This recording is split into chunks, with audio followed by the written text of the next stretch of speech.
Allez, c'est parti pour une nouvelle interview de Gestion de Fortune. Je suis avec Benoît Petit. Benoît, bonjour. Bonjour Frédéric. Benoît, je le rappelle, vous êtes le directeur général de Groupe Interinvest. On est ensemble pour faire le point sur un prix que vous avez reçu. Vous avez reçu un grand prix de la philanthropie pour votre fonds Art sans exclusion. C'est un fonds de dotation. C'est quoi un fonds de dotation?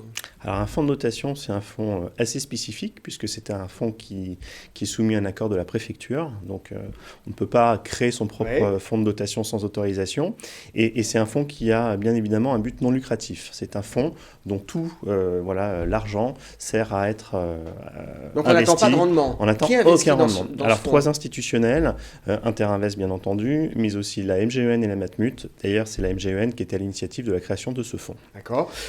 Art sans exclusion, vous allez acheter des œuvres, vous allez les garder et les revendre pour faire une plus-value, c'est ça? Alors, l'accompagnement se fait à deux titres. La première chose, comme vous l'avez indiqué, on achète des œuvres de ces artistes, mais on ne fait pas simplement les acheter, parce que si on les achète et qu'on les garde et qu'on ne les expose pas, il ne se passe pas grand-chose. Ouais. Donc, on aide effectivement à la valorisation de ces œuvres, c'est-à-dire qu'on va faire en sorte d'organiser des expositions dans des musées ou de manière itinérante pour valoriser et faire connaître ces artistes. D'accord. Sans exclusion, ça veut dire vous intéresser à quel type d'artiste? Alors, on va s'appuyer sur une association qui s'appelle EGART, qui est une association qui existe depuis très longtemps et qui est à la recherche en permanence d'artistes qui font de l'art brut et qui sont des artistes en situation de handicap. Alors, il y a différents types de handicap. Ça peut être des handicaps mentaux, psychiques. Ça peut être aussi des artistes qui sont dans une situation d'extrême précarité ou d'isolement sur temps très long.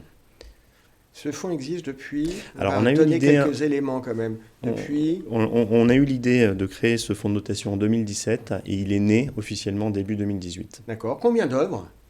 Alors aujourd'hui, on va dire qu'on a une centaine d'œuvres sur une trentaine d'artistes. D'accord. Je crois que le principe, justement, c'est pas d'arroser tout le monde, mais de focuser sur des artistes où l'association partenaire avec qui vous travaillez identifie un vrai potentiel, une vraie Exactement. démarche artistique. L'idée, c'est pas de faire de l'arrosage et d'avoir des centaines d'artistes et des centaines d'œuvres différentes de différents artistes. C'est plus de se concentrer sur des artistes à potentiel. On est très rigoureux et sélectif sur les artistes qu'on souhaite accompagner, tout simplement parce qu'on considère que le fait de choisir des bons artistes et de bien pouvoir les accompagner, ça leur permettra de vivre de leur art, ça permettra au fonds de dotation de faire des profits bien entendu au niveau du fonds de dotation, et ces profits seront bien évidemment réinvestis pour faire grossir la collection et pour aider encore plus d'artistes. Les profits, ce n'est pas un rendement pour les 3 investisseurs du départ, c'est on continue à soutenir d'autres artistes, c'est ça? Le principe est bien là, c'est-à-dire que les 3 investisseurs de départ chaque année ont une contribution, qui est une contribution de toute manière à fonds perdu. On ne retrouvera jamais les sommes qu'on met dedans, mais ce n'est pas bien important puisque c'est ce qu'on veut et c'est ce qu'on a choisi. En revanche, ce qu'on veut, c'est que le fonds grossisse et que le fonds soit capable effectivement d'avoir plus d'œuvres, plus d'artistes de qualité à terme.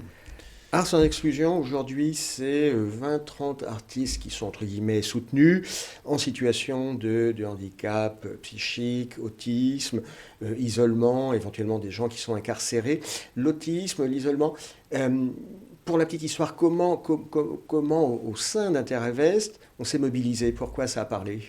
Ça a parlé pour des raisons qui sont personnelles au groupe, mais l'autisme est un sujet malheureusement qui touche beaucoup de familles, de près ou de loin. Donc on était sensible à cette cause. Quand la MGEN est venue, et par l'initiative aussi de notre président qui s'appelle Alain Arnaud, qui était très proche de Fabrice Henry, qui porte le projet au sein de la MGEN, on s'est rapidement dit qu'on avait envie de s'associer à cette cause. Art sans exclusion, 3 investisseurs institutionnels. Pourquoi ne pas ouvrir? C'est très peu connu. Alors on a l'ambition effectivement de l'ouvrir à d'autres acteurs institutionnels. On n'avait pas fait ça au départ. D'ailleurs, c'est assez étonnant qu'on ait un prix dessus. On n'avait pas fait ça au départ pour le faire connaître forcément à nos investisseurs. On a un autre outil pour ça qui est un fonds de dotation qui est orienté sur l'outre-mer pour soutenir l'enfance d'un point de vue médical ou éducation en outre-mer. Et là, pour le coup, on est sur un principe de 1 euro investi par l'investisseur et 1 euro mis par Interinvest.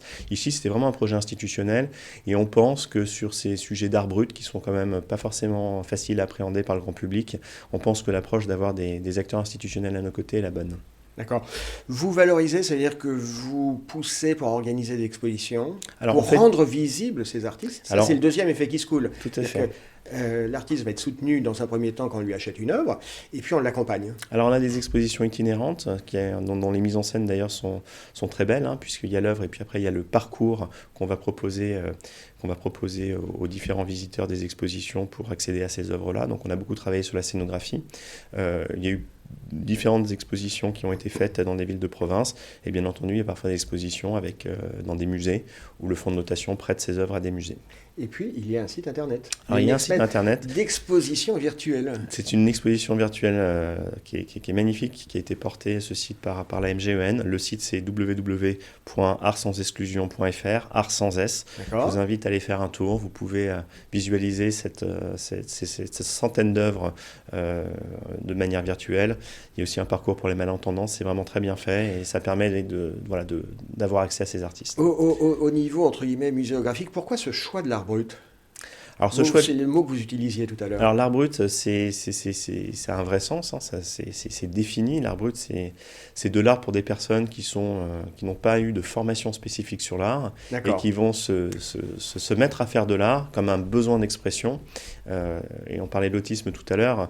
Pour sortir de l'autisme, il y a des personnes qui se mettent à dessiner et ça les aide à progresser. Et on voit des choses qui sont assez étonnantes puisque c'est des manières de réfléchir, de penser, de voir le monde qui ne sont pas forcément les mêmes que des personnes qui ne sont pas en situation de handicap. Vous parliez tout à l'heure de l'isolement et de la prison. De la même façon, quand on est en prison, l'art peut être un moyen d'expression assez intéressant. Et on voit des œuvres qui sont extrêmement touchantes et qui sont faites par ces artistes en situation d'isolement ou de handicap. Allez, une dernière question, Benoît Petit. Vous disiez tout à l'heure, ce fonds de dotation, Art sans exclusion intervient à deux niveaux, en achetant des œuvres et puis en valorisant les artistes, en valorisant ces œuvres. Est-ce que le fonds a déjà revendu certaines de ces œuvres? Est-ce que ça marche? Est-ce que ça fonctionne? Est-ce qu'il y a eu, entre guillemets, plus-value? Alors effectivement, sur certains artistes, on est déjà sur des plus-values sur certaines œuvres qui ont été vendues. On voit aussi que des musées s'intéressent à ces artistes. Donc ça marche. Et donc les exposent.